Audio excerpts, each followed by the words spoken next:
అందరికీ నమస్కారం. విశాఖ ఉక్కు, ఆంధ్రుల హక్కు. ఎంతోమంది తెలుగువారు పోరాట ప్రతిఫలమే ఈరోజు విశాఖ ఉక్కు. గతంలో జగన్మోహన్ రెడ్డి తన కేసులు మాఫీ కోసం విశాఖని ఉక్కుని అమ్మేయాలి, ప్రైవేట్ పరం చేసేయాలి అనే ఒక నినాదంతో వెళ్ళాడే కానీ ఏ రోజు కూడాను విశాఖ ఉక్కు, ఆంధ్రుల హక్కు ఇది ప్రైవేట్ పరం చేయకూడదని ఒకరోజు కూడా ఆయన పోరాటం అనేది చేయలేదు. పూర్తిగా మనం అందరూ చూసాం, మీ అందరికీ తెలుసు, మిత్రులందరికీ తెలుసు, కొత్తగా చెప్పాల్సింది ఏం లేదు. ఆయన కేసులు మాఫీ తప్ప ఆంధ్రప్రదేశ్ అభివృద్ధి అనే పదాన్ని కూడా ఆయన నోచుకోలేదు. 1994లో ఆ రోజు కూడా కాంగ్రెస్ ప్రభుత్వం విశాఖ ఉక్కుని ప్రైవేట్ పరం చేద్దామంటే ఆ రోజు చంద్రబాబు నాయుడు గారు ఎదిరించి శ్రీకృష్ణదేశులు ఎర్రమనాయుడు గారి ఆధ్వర్యంలో పోరాటం చేసి ఆ రోజు కూడా ప్రైవేట్ పరం చేయకుండా ఆ రోజు కూడా ఆపడం జరిగింది. మళ్ళీ 1998లో విశాఖ ఉక్కు మళ్ళీ ఆర్థిక సంక్షోభంలో పడిపోతే ఆ రోజు వాజ్పేయి ప్రభుత్వం ఉంటే ఆ రోజు శ్రీ నారా చంద్రబాబు నాయుడు గారు వెళ్ళి ఆయనకి రిక్వెస్ట్ చేసి 1650 కోట్లు మళ్ళీ తెచ్చి మళ్ళీ విశాఖ ఉక్కుని పునరుజ్జీవం పోసిన మహానుభావుడు చంద్రబాబు నాయుడు గారు. ఆ తర్వాత 2002లో ఆ విశాఖ ఉక్కు ఆర్థిక లాభాలతో ఉందని కేంద్ర ప్రభుత్వం ప్రకటించింది. తర్వాత వచ్చిన ప్రభుత్వం మనందరికీ తెలుసు, జగన్మోహన్ రెడ్డి ప్రభుత్వం వచ్చిన తర్వాత పూర్తిగా విశాఖ ఉక్కు అనేది అప్పుల ఊపుల్లో పూర్తిగా కూలిపోయి ఏ విధమైన చేయగలుగుతుంది. తుదకు చివరకు అది ప్రైవేట్ పరం చేయడమని నిర్ణయించుకొని చేయడమనేది. ఈయనకున్న కేసులు మాఫీ వల్ల అక్కడికి వెళ్ళి ఏమీ అడగలేక ప్రజలు ఇక్కడ గొగ్గోలు పెడుతున్నా పట్టించుకోలేక తన స్వార్థం కోసమే విశాఖ ఉక్కుని ప్రైవేట్ పరం చేయాలని చూశారు.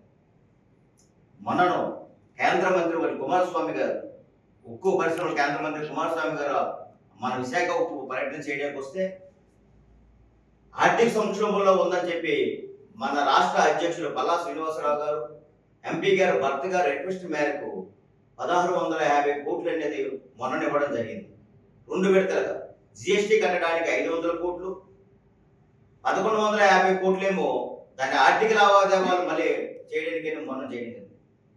ఈ మధ్యన చంద్రబాబు నాయుడు గారు విశాఖకి డెవలప్మెంట్ అంటే మన ఉక్కు మళ్ళా పునర్జీవం పోయాలని అనుకుంటే సుమారుగా 18,000 కోట్లు కావాలనుకుంటే చంద్రబాబు నాయుడు గారు ఢిల్లీ వెళ్ళి మళ్ళీ అక్కడ ప్రధానమంత్రి గారు మోదీ గారితో కలిసి ఎన్డీఏ ప్రభుత్వాన్ని రిక్వెస్ట్ చేసి ఈరోజు 11,440 కోట్లు మళ్ళీ విశాఖ ఉక్కు తేవడం అనేది జరిగింది. ఆ రోజు కూడా 94లో కానీ 98లో కానీ ఆర్థిక సంక్షోభంలో వెళ్తే ఆ రోజు కూడా విశాఖ ఉక్కును కాపాడింది చంద్రబాబు నాయుడు గారు. ప్రజలందరూ గమనించాలి. ఇప్పుడు కూడాను ఈ రోజు కూడా ఆర్థిక సంక్షోభంలో ఉంటే ఎన్డీఏ ప్రభుత్వంతో పోరాడి ఈ రోజు కూడా 11,440 కోట్లు అనేది ఈ రోజు చంద్రబాబు నాయుడు గారు తెచ్చి మళ్ళీ విశాఖ ఉక్కుని పునర్జీవం పోసిన మా వారు చంద్రబాబు నాయుడు గారిని మీ అందరూ తెలియజేస్తున్నారు. జగన్మోహన్ రెడ్డి గతంలో వ్యవస్థను నిర్వీర్యం చేసి విశాఖను ఉక్కు అమ్మేసి తన అక్కడ ఉన్న ఆస్తుల్ని తన ఉత్తాదారులకు కట్టబెట్టాలని ప్రయత్నం చేస్తే ఈ రోజు ఆంధ్రులు పోరాటంతో సంపాదించుకున్న ఆంధ్రుల ఆత్మగౌరవం గల విశాఖ ఉక్కును కాపాడింది మాత్రం చంద్రబాబు నాయుడు గారిని మీ అందరూ తెలియజేసుకుంటూ లేనిపోని సోషల్ మీడియా మాధ్యమంలో పడుతూ ఎవరిక్కడ ఒక్కసారి ప్రజలు కూడా గమనిస్తున్నారు. మీ కళ్ళబుల్లి సోషల్ మీడియాలు కానీ మీ కళ్ళబుల్లి ఇది కానీ మీ ఇక్కడ ప్రజలు నమ్మే స్థితిలో లేరు. ఏం చేసావు 5 సంవత్సరాల్లో? ఏం చేసావు?